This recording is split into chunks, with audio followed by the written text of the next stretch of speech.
हरे कृष्णा। तो बहुत सुंदर प्रश्न पूछा, थोड़ा उल्टा है लेकिन इसका हम जवाब सीधा ही देंगे। तो प्रश्न ये है कि क्या नई आत्माएं बन रही है? हाँ बिल्कुल, फैक्ट्री लग रही है और फैक्ट्री में नई नई आत्माएं बनेंगी और वो नई आत्माएं कहाँ कहाँ पे शिफ्ट होंगी आपको सारा इंडेक्स बताया जाएगा। तो ऐसे सुंदर सुंदर प्रश्न आप कहाँ से लेकर आते हैं, बहुत ही सुंदर बुद्धि का कमाल है। तो इसीलिए ये सुंदर बुद्धि है एक्चुअली, और कुछ नहीं है कि नई आत्माएं बन रही है। तो इसका भी ज्ञान होना बहुत ज़रूरी है हम लोगों को और आप लोगों को, क्योंकि ऐसा प्रश्न है तो पता नहीं है किसका प्रश्न है, लेकिन ये प्रश्न है तो इसका जवाब देना चाहिए। हाँ, नई आत्माएं बन रही है और रोज़ बन रही है, और कहाँ पे बन रही है वो भगवान बना रहे हैं। आत्मा पुरातन है। भगवान कहते हैं ममे वांशो जीव लोके जीव भूत सनातन। जीव आदिकाल से सनातन है और आदिकाल से आत्माएं हैं। अभी नहीं है, कल नहीं बन रही, परसों नहीं बन रही, तरसों नहीं बन रही, तरसों, आदिकाल। ममे वांशो जीव लोके जीव भूत सनातन। भूत सनातन यान्ति ब्रह्म सनातन। भगवान कहते हैं मैं सनातन हूँ। यान्ति ब्रह्म सनातन, भगवद गीता। और ममे वांशो जीव लोके जीव भूत सनातन, जीव भी सनातन और भगवान भी सनातन। तो ये बन नहीं रही है, सब बनी हुई है, बस ये प्रकट हो रही है और अप्रकट होती है। और अप्रकट भी नहीं होती वास्तव में, किसी एक शरीर से अप्रकट होके दूसरे शरीर में चली जाती है, फिर दूसरे शरीर से अप्रकट होके तीसरे शरीर में चली जाती है।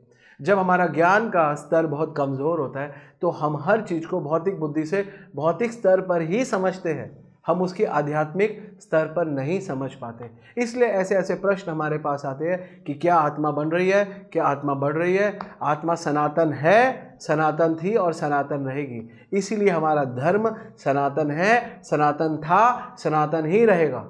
तो आत्मा बनती नहीं, आत्मा बनी हुई है। और सिर्फ आत्मा रूपांतरित होती है, अलग अलग रूपों में रूपांतरित होती है। और हम सोचते हैं अलग अलग रूपों में जब आत्माएं रूपांतरित होती है तो हम सोचते हैं नई आत्मा बन गई, नई आत्मा बन गई। नहीं, भगवान भगवद गीता में बोलते हैं कि जातस्य हि ध्रुवम मृत्यु ध्रुवम जन्म मतस्य तस्मात् अपरिहारस्य ना तुम सोचती अरसी। हे अर्जुन, जिसका जन्म हुआ है उसकी मृत्यु होगी, और जिसकी मृत्यु है मृत्यु के बाद फिर जन्म होगा। और तस्मात् अपरिहारस्य, और तुम कुछ नहीं कर सकते।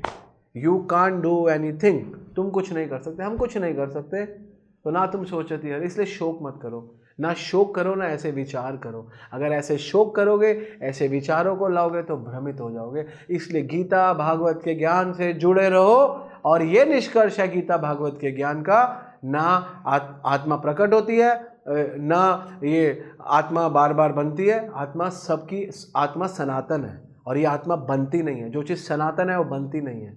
बनती और बिगड़ती वो चीज़ है जो सनातन नहीं होती। तो आत्मा सनातन है तो बनती बिगड़ती नहीं है, आत्मा हमेशा से रहती है। इसलिए आत्मा ना बनती है ना आत्मा बिगड़ती है, तो आत्मा हमेशा रहती है। तो ये ही इसका सही जवाब है कि क्या आत्मा रोज बनती है? नहीं, आत्मा रोज नहीं बनती। आत्मा सनातन है, हमेशा से बनी हुई है, हमेशा से बनी रहती है। तो क्या फिर बार बार बनता और बिगड़ता है? वो शरीर है, वो आत्मा नहीं है। पुनरपि जननम पुनरपि मरणम, ये शरीर की अवस्था है, बार बार जन्म लेता है, बार बार गिरता है, बार बार उठता है। लेकिन आत्मा का इससे कोई लेना देना नहीं है। आत्मा सनातन है। आप सनातन और आप आत्मा हो, हम सब आत्माएं हैं, हम सब आत्माएं हैं। हम सोचते हैं और लेकिन ऐसे प्रश्न क्यों आते हैं? क्योंकि हम अपने आप को शरीर समझते हैं। जब अपने आप को आत्मा समझेंगे तो हमारे पास सब कुछ क्लियर हो जाएगा कि हम आत्मा है, और आत्मा ना बनती है ना आत्मा बिगड़ती है, आत्मा हमेशा से रहती है। हरे कृष्णा। ऐसे ही और भक्तिमय कार्यक्रमों के लिए देखिए हरे कृष्णा टेलीविजन, और इसे प्राप्त करने के लिए आप अपने केबल अथवा DTH ऑपरेटर से संपर्क करें तथा और अधिक जानकारी के लिए आज ही डायल करें 7666 839 839।